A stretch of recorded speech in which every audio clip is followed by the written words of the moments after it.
नमः शिवाय। ओम नमः शिवाय। ओम नमः शिवाय। जय हिंद, जय भारत। आप सबों का स्वागत है। मैं राम नरेश झा। आज हम लोग शिव महापुराण का बिंदेश्वर संहिता अभी हम लोग का चल रहा है।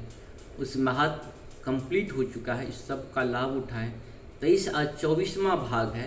भाग हम लोग अपने अपने हिसाब से बनाए हुए हैं और ये पूर्ण रूप से हिंदी में है, सरल भाषा में है, शुद्ध भाषा में है, आसान भाषा में है, मधुर भाषा में है। इसका लाभ हम लोगों को उठाना चाहिए। धीरे धीरे भाषा में है, आसानी से है। इस सब का लाभ उठाएं और इसे बार बार पढ़ें। और जय हिंद जय भारत पे संपूर्ण गीता का सार संस्कृत और हिंदी में उपलब्ध है। साथ साथ दुर्गा सप्तशती का पाठ भी आपको संस्कृत और हिंदी में उपलब्ध है। सुंदरकांड का अवधी भाषा में पाठ भी उपलब्ध है। 2 भागों में किया हुआ है। आरती संग्रह भी है और दुर्गा सप्तशती का आरती भी है। यानी संपूर्ण ज्ञान आपको जय हिंद जय भारत पे मिलते जा रहा है। और बहुत सारे ज्ञान ऐसे भी हैं जो अजूबा हैं, जो आप कभी नहीं सुने होंगे। इसका भी लाभ आप लोग उठा सकते हैं, क्योंकि बहुत सारे बुक में बहुत सारे चीज़ नहीं दिया रहता है। बहुत सारे वस्तु जो है हम लोगों की परंपरा में एक दूसरे को सिखाया जाता है। उस सिखाने की जो परंपरा है कंठस्थ भी करवा दिया जाता है। इसी परंपरा में हमें भी कभी कुछ अच्छी चीज़ सुनने को मिला। हम भी चाहते हैं कि अच्छी चीज़ आप लोगों को शेयर करें और संपूर्ण सुने, बार बार सुने। क्योंकि होता है कि जब आंशिक चीज़ को आप सुनेंगे तो आंशिक लाभ ही होगा, लाभ तो होगा ही। क्योंकि सत्य सनातन का यही तो है। सत्य है जहाँ है वही सनातन है, और सनातन जहाँ वही वह सत्य है। सत्य कभी नष्ट नहीं हो सकता और सनातन कभी नष्ट नहीं हो सकता है। बहुत लोग नष्ट करने का प्रयास करते हैं, उनको ज्ञान की अभाव है। हम उनकी वाणी पे नहीं जाते हैं, उनकी ज्ञान पे जाते हैं। क्योंकि प्रभु ने उन्हें उतना ही चाबी दी है, तो क्या करेंगे? जिसके पास चाबी जितना होगा काम तो उतना ही बड़ा करेगा, बड़ा तो नहीं निकल सकता है। इसीलिए हम लोग उनकी वाणी पे ना जा करके उनकी ज्ञान पे जाएं, अज्ञानता पे जाएं। क्योंकि उन्हें परवरिश में जो मिला है वो वही कर रहे हैं, जो उनको पूर्वजों ने दिया है। जो भी ज्ञान दिया है माता पिता से, वहाँ के समाज से, या जिसके साथ उठते बैठते हैं उनसे जो ज्ञान मिलता है वही तो लोग बखान करते हैं। सत्य की तरफ जाने वाले, ज्ञान देने वाले होंगे तो सत्य की तरफ आप जाएंगे। असत्य की तरफ ज्ञान देने वाले होंगे तो असत्य की तरफ जाएंगे। सत्य सनातन कभी नष्ट होने वाली चीज़ें नहीं, अविनाशी है। धर्म एक था, एक है और एक ही रहेगा, वो है सत्य सनातन धर्म। धर्म कभी दूसरा हो ही नहीं सकता है। और धर्म का कभी कोई जो है सो लोग कहता है कि धर्म का ट्रांसलेट करो, रिलीजन ट्रांसलेशन धर्म का हो ही नहीं सकता। धर्म जब भी होगा धर्म ही लिखाएगा, उसमें और दूसरा कुछ नहीं हो सकता है। इसी के साथ हम लोग शुरू करते हैं आज शिव पुराण का। हमारी बहुत सारी वाणी आप लोगों को हो सकता है कि सुख ना पहुंचाते होगा, लेकिन मेरी कोशिश यही रहती है अज्ञानता को दूर करने की कोशिश करते हैं। क्योंकि अज्ञानता से भरा हुआ इस शरीर भगवान रोम रोम में अज्ञानता ही डालते हैं, और प्रभु की एक छोटी सी कृपा से ज्ञान अपने आप बढ़ जाता है। ये प्रभु की छोटी कृपा है हम लोगों के ऊपर, जो हमें ज्ञान बढ़ाने की कोई न कोई साधन उपलब्ध करवाते रहते हैं। इसके लिए प्रभु को बहुत बहुत धन्यवाद, नमस्कार, उन्हें नमस्कार, बारंबार नमस्कार, सत सत नमन प्रभु को। शुरू करते हैं हम लोग। द्विजों, अब मैं जपयोग का वर्णन करता हूँ, तुम सब लोग ध्यान देकर सुनो। तपस्या करने वाले के लिए जप का उपयोग याद गया है, क्योंकि वह जप करते करते अपने आप को सर्वथा शुद्ध निष्पाप कर लेता है। ब्राह्मणों, पहले नमः पद हो, उसके बाद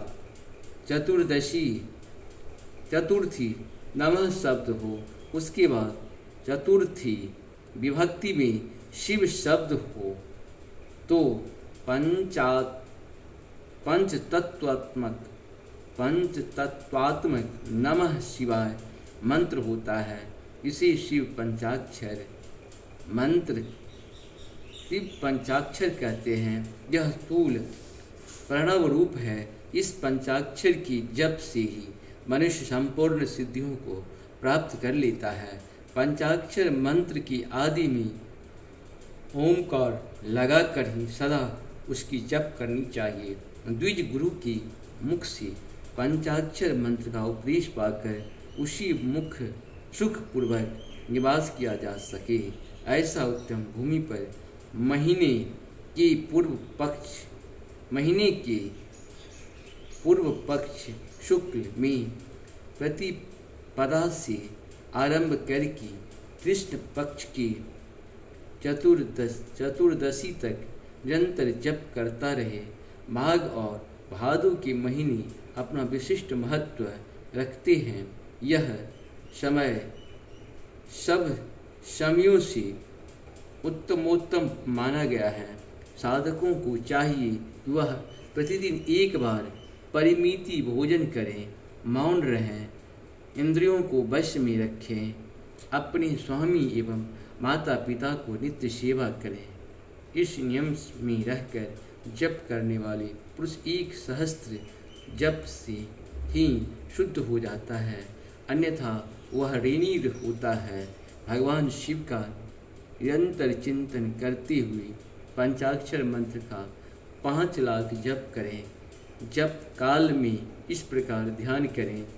कल्याणदाता भगवान शिव कमल के आसन पर विराजमान हैं।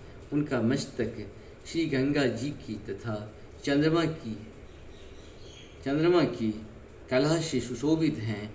उनकी बाईं जंघा पर आदि शक्ति भगवती उमा बैठी हैं। वहाँ खड़े हुए बड़े बड़े गण भगवान शिव की शोभा बढ़ा रहे हैं। महादेव जी अपने 4 हाथों में मृग मुद्रा, टंक तथा वर एवं अभय की मुद्राएं धारण किए हुए हैं। इस प्रकार सदा सब पर अनुग्रह करने वाले भगवान सदाशिव का बारंबार स्मरण करते हुए हृदय अथवा सूर्य मंडल में पहले उनकी मानसिक पूजा करके फिर पूर्वाभिमुख हो पूर्वोक्त पंचाक्षरी विद्या का जप करें। इन दिनों साधक सदा शुद्ध कर्म ही करें और दुष्ट कर्म से बचा रहें। जबकि समाप्ति के दिन कृष्ण पक्ष की चतुर्दशी को प्रातः काल नित्य कर्म करके शुद्ध एवं सुंदर स्थान में शौच संतोष आदि नियमों से युक्त हो शुद्ध हृदय से पंचाक्षर मंत्र का 12 सहस्त्र जप करें। तत्पश्चात 5 सौपत्निक ब्राह्मणों का जो श्रेष्ठ एवं शिव भक्त हो वरण करें। उनके अतिरिक्त एक श्रेष्ठ आचार्य प्रवर का भी वरण करें और उसे सांब सदाशिव का स्वरूप समझें। ईशान तत्पुरुष अमोध वाम एवं वामदेव तथा सद्योजात इन 5 प्रतीक स्वरूप 5 ही श्रेष्ठ शिव भक्त ब्राह्मणों का वरण करने के पश्चात पूजन सामग्री को एकत्र करके भगवान शिव का पूजन आरंभ करें। विधि पूर्वक शिव की पूजा संपन्न करके होम आरंभ करें। अपनी गृह सूत्र के अनुसार सुखांत कर्म करके अर्थात परिसमूहन, अपलेपन, उल्लेखन, मृदु धारण तथा अभ्युच्छन इन 5 भू संस्कारों के पश्चात वेदी पर स्वाभिमुख अग्नि को स्थापित करके कुश कंडिका की अनंतर प्रज्वलित अग्नि में भागांत आहुति देकर प्रस्तुति होम का कार्य आरंभ करें। कपिला गाय के घी से 11 100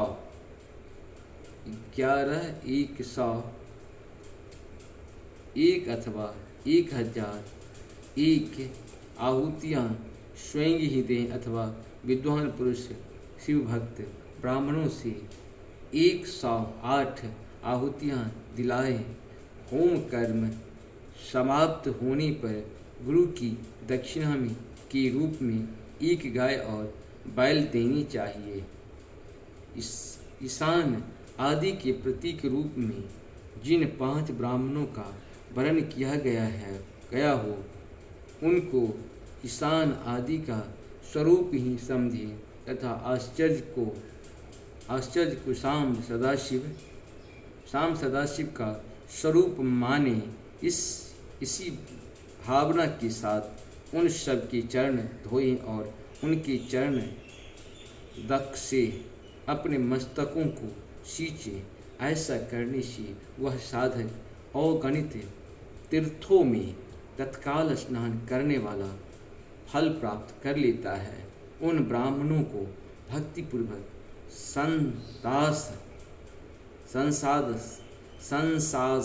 संसास अन्न देना चाहिए। गुरु पत्नी को पराशक्ति मानकर उनका भी पूजन करें। ईशान आदि क्रम से उन सभी ब्राह्मणों का उत्तम अन्न से पूजन करके अपने वैभव विस्तार के अनुसार रुद्राक्ष वस्त्र, बरा और पुआ आदि अर्पित करें। तदंतर दिग्पाल आदि को बलि देकर ब्राह्मणों को भरपूर भोजन कराएं। इसके बाद देवेश्वर शिव से प्रार्थना करके अपना जप समाप्त करें। इस प्रकार पुरस्य चरण करके मनुष्य उस मंत्र को सिद्ध कर लेता है। फिर 5 लाख जप करने से समस्त पापों का नाश हो जाता है। तदंतर पुनः 5 लाख जप करने पर अतल से लेकर सत्यलोक तक 14 भुवन पर क्रमशः अधिकार प्राप्त हो जाता है। इस प्रकार से हम लोग का 24वां पूर्ण हुआ और कल हम लोग फिर अगला अध्याय शुरू करेंगे। आप सबों को बहुत बहुत धन्यवाद चैनल को सब्सक्राइब करने के लिए, लाइक करने के लिए और शेयर करने के लिए। इसी तरह से प्रेम बनाए रखिए। सत्य सनातन की जय हो, सत्य सनातन की जय हो, सत्य सनातन की जय हो। हर हर महादेव। जय हो, जय हो।